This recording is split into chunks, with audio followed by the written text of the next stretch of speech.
It is the quarterfinal day at the Macao Match Cup, the opening event of the 2025 World Match Racing Tour. 8 teams made it to the contest after round-robin series, and the conditions are brilliant for top-class competition. Top place Ian Williams from the UK chose the 8th place finisher Max Pole. Gavin Brady opted for Maxime Manuel from France, and Nick Agnock-Johnson selected Italy's Rocco Attili, leaving Pauline Courtois against Chris Paul. With a good breeze around 10 to 15 knots, boat handling is testing in these 528s. And in the first match, the Kiwi team of Nick Agnock-Johnson looks to be in control against the second seed, Italy's Rocco Attili. But in match 2, there's a huge collision between them. So now it's 2-0 to the Kiwis. Nick left a little present on our boat, and there was a big collision. We got a double for that, and the match basically was over. And they quickly wrap up the third match with more penalties on the Italians and crossed to win the match, securing their place in the semi-final.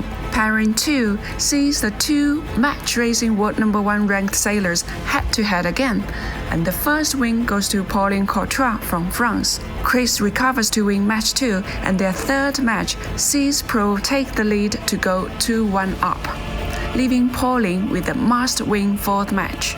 It's not to be, as Pro takes control in match 4, forcing the French team wide of the final windward mark and leads home from there to clinch a 3-1 victory. Just trying to improve the little things. Our starts were really good, and the comms were just getting better and better each race, and just trying to figure out this course. It's a little more northerly than it has been the last few days, so we're getting some interesting shifts and puffs and lulls coming through the MGM Grand and all the other hotels. The match 4 pairing has Ian Williams of the UK, the 8 times World Match Racing Tour champion, against 23-year-old Max Pro from Australia.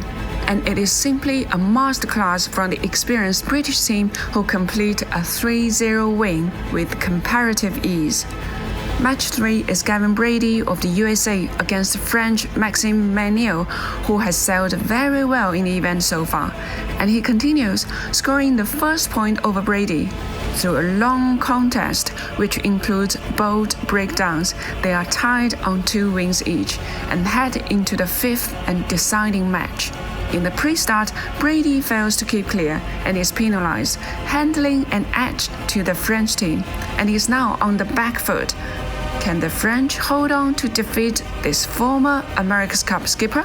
But as the race progresses, Brady draws on all of his experience to create a slim lead, and by the second windward mark, feels he is clear enough, and after rounding completes his penalty turn with room to spare, cruising home to win this tense match 3 too. It was great to come back and win the quarterfinals, and the way we did with a penalty in behind. But it was just a strange one. It was really aggressive, it was shifty, and I just couldn't find a rhythm. It's more experienced team who have survived, though Gavin Brady was taken all the way, and it was a tough battle for Chris Paul against the French team too. With the wind staying around 10 to 12 knots, the race committee pushes straight into the semi-final matches, and now it's Williams against Paul and Brady versus Agnock-Johnson. What a lineup! In the first semi-final between Williams and Paul, Ian sails away, leaving the American team behind to take the first point in their match. And then repeats this in match 2, crossing the line in the fading sunlight to take a 2-0 win, and remaining unbeaten in the event so far. In the semi-final, former World Match Racing Tour champion Nick Agnock-Johnson from New Zealand also scores the first 2 wins over Gavin Brady, leaving both contests poised at match point in this first to 3-win series. So, the big question is whether Brady and Pro can mount a recovery tomorrow and make it to the final of the 2025 Macao Match Cup. Or is it yet another battle between Williams and Agnock-Johnson?